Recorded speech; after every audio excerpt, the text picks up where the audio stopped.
അതീവ ദുഃഖത്തോടെ തന്നെ രാവിലെ കേൾക്കുന്നതും വിഷ്വൽസ് കാണുന്നതും ഇത് നമുക്ക് തടഞ്ഞേ തീരും. കാര്യം കുട്ടികള് രാവിലെ ട്യൂഷനൊക്കെ പോകുന്ന കൊച്ചു കുട്ടികളും ബസ് സ്റ്റോപ്പിൽ കാത്ത് നിൽക്കുന്ന യാത്രക്കാരും ഒക്കെ അപകടങ്ങൾക്ക് ഇപ്പൊ ഇരയായിക്കൊണ്ടിരിക്കുകയാണ്. പ്രത്യേകിച്ചും കൊല്ലം റൂറൽ ഡിസ്ട്രിക്റ്റില് അപകട പരമ്പരകളാണ് നടക്കുന്നത്. ഈ മണ്ണ് കൊണ്ടുപോകുന്ന ടിപ്പർ ലോറികൾക്ക് ലക്കിൽ ലഗാനും ഇല്ലാതെ സമയക്രമം പാലിക്കാതെ നിരത്തിലൂടെ ചീറിപ്പാഞ്ഞ് ആളെ കൊല്ലി വാഹനങ്ങളായിട്ട് ടിപ്പർ ലോറി കേരളത്തിൽ മാറിയിട്ടുണ്ട്.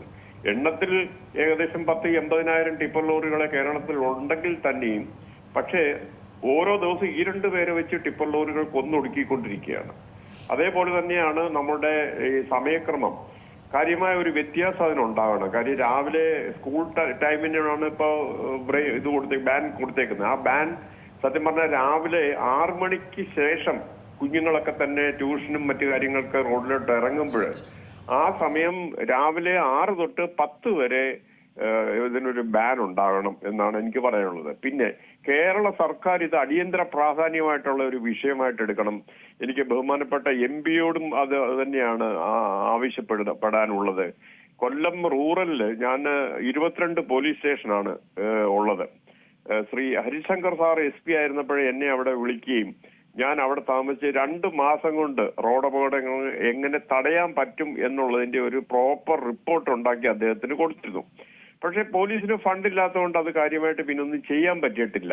കാര്യം ഈ പറഞ്ഞ പർട്ടിക്കുലർ സ്പോട്ട് ഒരു ആക്സിഡന്റ് സ്പോട്ട് അല്ലെങ്കിൽ തന്നെയും കൊട്ടാരക്കര റൂറൽ ഡിസ്ട്രിക്റ്റിലെ കൊല്ലം റൂറൽ ഡിസ്ട്രിക്റ്റിലെ എല്ലാ ഇടറോഡുകളും മെർജ് ചെയ്യുന്ന ഹൈവേകളിലേക്ക് ഹമ്പ് സ്ഥാപിക്കാനാണ് പ്രധാനപ്പെട്ട നിർദ്ദേശം കൊടുത്തത്. അതായത് ഈ പ്രിയോറിറ്റി കൊടുക്കുന്നത് പ്രധാന പാതകളിലേക്ക് പോകുന്ന വാഹനങ്ങൾക്കാണ്.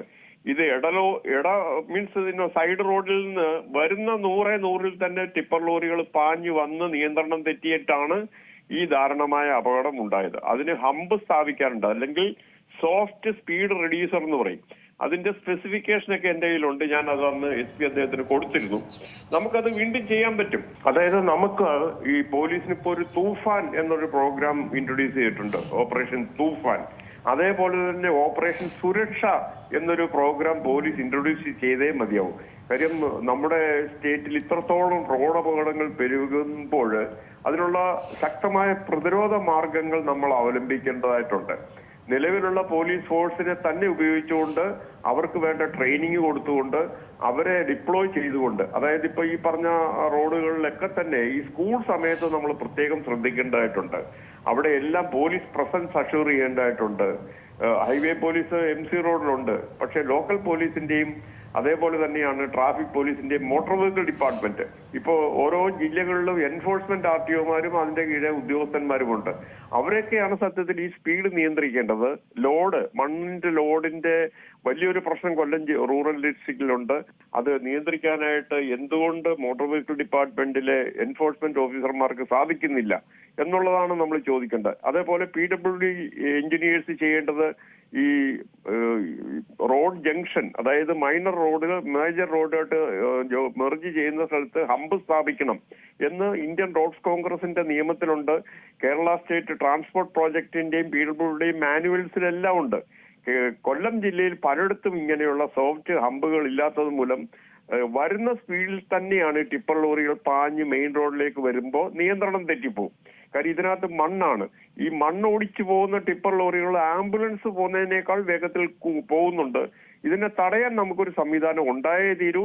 ഇന്ന് തന്നെ ഗവൺമെന്റ് ഓഫ് കേരള ഇതിനൊരു തീരുമാനം എടുക്കണം. നമുക്ക് വേണ്ട ഉദ്യോഗസ്ഥന്മാരുണ്ട്, റോഡ് സേഫ്റ്റി കമ്മീഷണറുണ്ട്, ട്രാഫിക്കിനൊരു IG ഉണ്ട്, അതേപോലെ നമ്മുടെ ട്രാൻസ്പോർട്ട് കമ്മീഷൻ ഒരുപാട് ജോലി ചെയ്യുന്നുണ്ട്.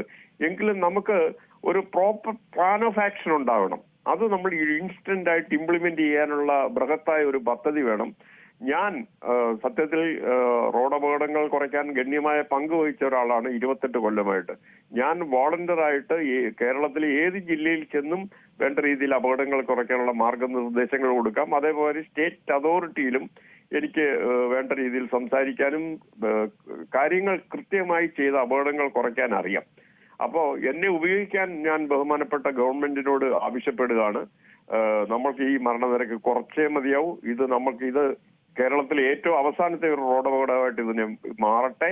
ഇനി മേലിൽ ഒരപകടവും ടിപ്പർ ലോറികൾ മൂലം ഉണ്ടാകാതിരിക്കാനായിട്ടുള്ള കർശന നടപടികൾ ഉണ്ടായാൽ മാത്രമേ ഈ മണ്ണ് കൊണ്ടുപോകുന്ന ലോറികൾ, അതേമാതിരി ഓവർലോഡ് കയറ്റി പോകുന്ന ലോറികൾ എല്ലാം നമുക്ക് നിയന്ത്രിച്ചേ പറ്റൂ. നിയന്ത്രിക്കാൻ സാധിക്കുന്നതാണ്. അവിടെ ഒരു വീഴ്ച പാടില്ല. അതാണ് എവിടെയോ ഒരു വീഴ്ച സംഭവിച്ചുകൊണ്ടാണല്ലോ അയാൾ ഓവർ സ്പീഡിൽ പോയതും. ഈ രാവിലത്തെ സമയം സത്യം പറഞ്ഞാൽ രാവിലെ ആക്സിഡന്റ് ഉണ്ടായി 7 മണിക്കാണ്. 7 മണിക്ക് ടിപ്പർ ലോറികൾ പോകുന്നതിന് ഒരു നിരോധനം ഇല്ല. പക്ഷെ ഇനി ആ ടൈം 8 തൊട്ട് ആണെന്ന് തോന്നുന്നു. കൊട്ടാരക്കരയിൽ 8 രാവിലെ തൊട്ടാണെന്ന് തോന്നുന്നു ബാൻ ഉള്ളത്. അതിന് മുമ്പായിട്ട് തന്നെ 6 മണിക്ക്, വെളുപ്പിന് 6 മണി തൊട്ട് രാവിലെ 10 മണി വരെ ടിപ്പർ ലോറികൾ ബാൻ ചെയ്യണമെന്നാണ് എനിക്ക് ആവശ്യപ്പെടാനുള്ളത്. എന്തായാലും ഒരു ഉന്നതതല മീറ്റിംഗ് ഉണ്ടാകും. ബഹുമാനപ്പെട്ട ഗതാഗത മന്ത്രിയാണ് റോഡ് സുരക്ഷ കൈയാളുന്നത്. അദ്ദേഹം റോഡ് സുരക്ഷാ അതോറിറ്റിയുടെ ചെയർപേഴ്സണും കൂടെയാണ്. അദ്ദേഹം വിളിക്കുകയാണെങ്കിൽ, ഞാൻ റോഡ് സുരക്ഷാ അതോറിറ്റിയുടെ മെമ്പറാണ്, ഞാൻ വന്നിട്ട് ഇത് ക്രിയാത്മകമായിട്ട് പലതും സ്റ്റേറ്റിൽ ചെയ്യാറുണ്ട്. റോഡ് അപകടങ്ങൾ തടയാൻ പറ്റുന്നതാണ്. ഇതെന്തായാലും ഈ അപകടം അവസാനത്തേതാകട്ടെ, സർക്കാരിന്റെ കണ്ണു തുറക്കട്ടെ.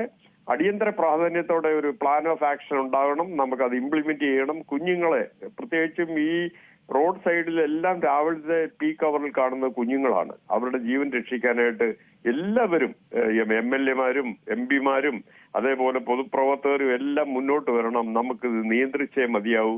ഒരമ്മ പോലും കണ്ണീർ വാർക്കരുത് എന്നാണ് എന്റെ ഒരു പ്രാർത്ഥന. ഏറ്റവും പുതിയ വാർത്തകളും വിശേഷങ്ങളും വിരൽത്തുമ്പിലറിയാൻ സീ മലയാളം ന്യൂസ് എല്ലാ ഡിജിറ്റൽ പ്ലാറ്റ്ഫോമുകളിലും ലഭ്യം.